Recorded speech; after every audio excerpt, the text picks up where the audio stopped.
Hello, YouTubers, and welcome to my day 6 video of my Lenten reflection on my journey with Dietrich Bonhoeffer. Thank you so much for checking out this video, and I have to be honest, I'm actually recording this a couple days later. I accidentally deleted the original reflection that I had done, so hopefully this goes well. As I look back on day 6, I did read through the book again briefly. But as I look back on Dietrich's writing for that day, basically he touched on the goods that God gives us. Again, we've been talking about that the last couple days, and being grateful, etc.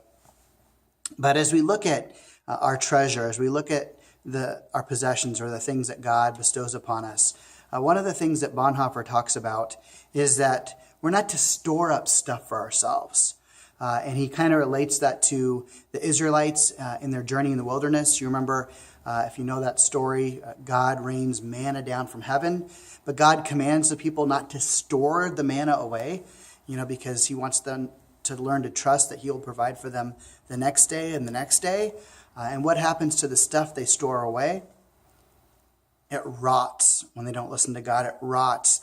And Bonhoeffer, in a sense, says that, our stuff, when we store it up, it can rot us. It can spoil us. And that's so true as we look at our society and how materialistic people seem to be these days.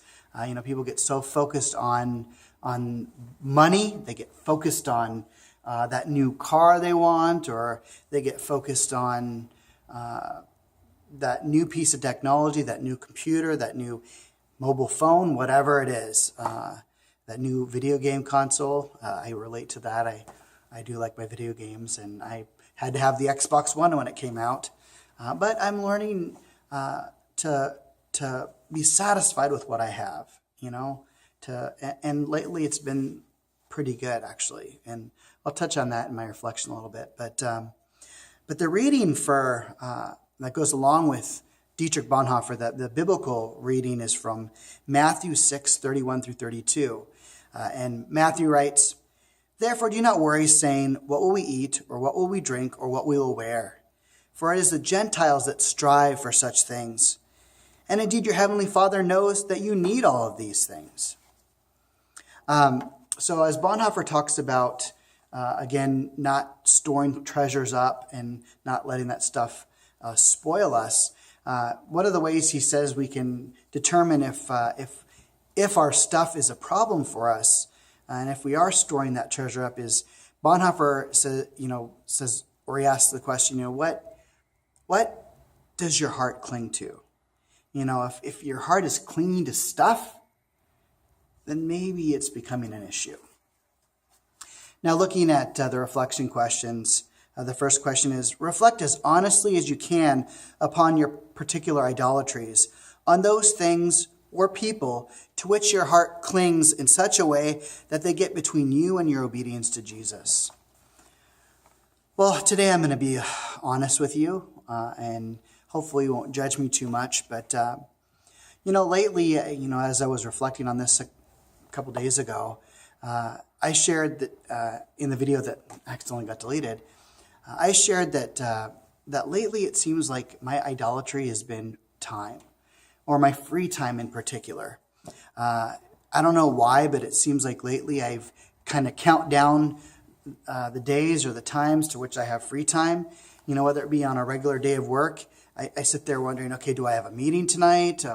Okay, I'm working from this time. I get to work at 9:30 or so, and then I go, when do I get to go home? Or I think about, okay, I have this many days until Monday, which is my normal day off. And I don't know why that is. I don't know why I'm so focused on reaching that free time or that day off. And in fact, I noticed that as that's kind of become an idol in my life, lately it seems like I haven't enjoyed my day off or my free time as much. It's either gone by too quickly, or I didn't get to do some of the things I wanted to do, whether it be playing video games or reading, or even getting some stuff done around the house. And then I realized, as I was looking at the reflection from the other day, When Bonhoeffer talks about prayer and work and separating that, but not letting work hinder prayer or prayer hinder work. And when he says, when you go to work, who is your master? And yeah, if you have a secular job, your master at work might be a secular boss, but ultimately your true master is Christ, is God. And I need to remember that as I think about my coveting or my idolatry in terms of free time. That when I go to work, I get to go and I get to work for God.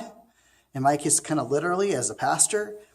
But I also need to remember that when I go to work, God is going to be with me there.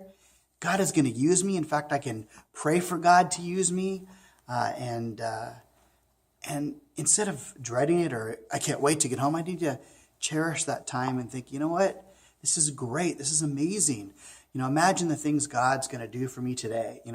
Look forward to it rather than, I have to go to work. Have that Monday mentality for people that work on Mondays. Sometimes they go in on Monday and it's, I wish I wasn't at work today.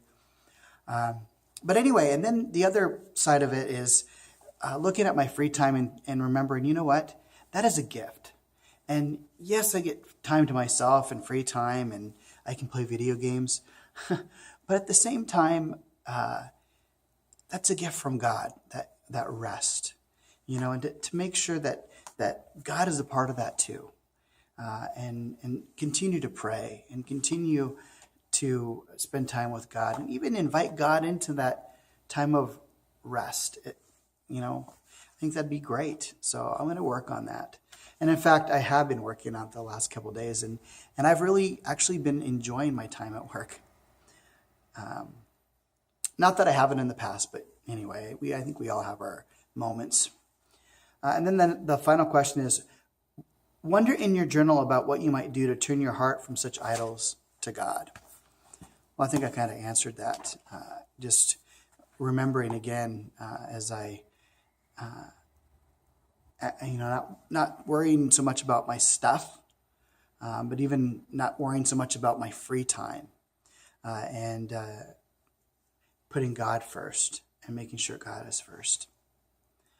Well, thank you so much for checking out this video, and I hope everyone's doing well. I hope your journey with Bonhoeffer is off to a great start. Take care. God bless. Bye-bye.